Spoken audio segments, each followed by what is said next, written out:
కశ్మీర్లో పహల్గామ్ ఉగ్రదాడి తర్వాత భారత్ పాకిస్తాన్ మధ్య సంబంధాలు గతంలో ఎన్నడూ లేనంత దారుణంగా క్షీణించాయి. ఇప్పుడు ఇరు దేశాల మధ్య పచ్చగడ్డి వేస్తే భగ్గుమనే సిచ్యువేషన్స్. అయినా అంతర్జాతీయ క్రికెట్ నిబంధనల ప్రకారం పాకిస్తాన్తో మన భారత్ ఆసియా కప్ మ్యాచ్లాడుతోంది. ఇలాంటి టైంలో భారత్ పాకిస్తాన్ మధ్య శాంతి నెలకొనడంపై అంతర్జాతీయంగా చర్చ నడుస్తోంది. సో పాకిస్తాన్ ప్రధాని షెహబాజ్ షరీఫ్ దీనిపై స్పందించారు. భారత్ పాక్ మధ్య శాంతి నెలకొనాలి అంటే ఏం జరగాలో పొరుగు దేశ ప్రధాని షెహబాజ్ షరీఫ్ వెల్లడించారు. భారత్తో ద్వైపాక్షిక సంబంధాలు సాధారణ స్థితికి తీసుకురావాలని ఆయన పిలుపునిచ్చారు.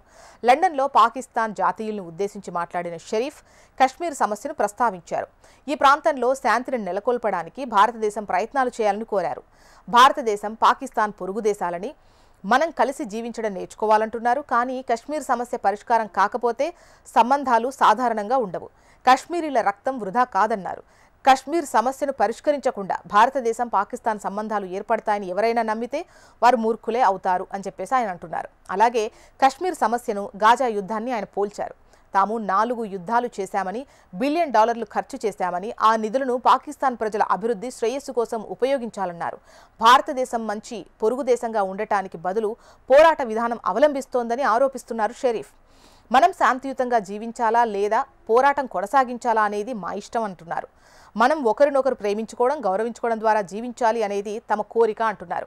పహల్గామ్ దాడి ఆపరేషన్ సింధూర్ తర్వాత భారత్తో దిగజారిన సంబంధాలు పునరుద్ధరించేందుకు షరీఫ్ ప్రయత్నిస్తున్నారు అని అంటున్నారు.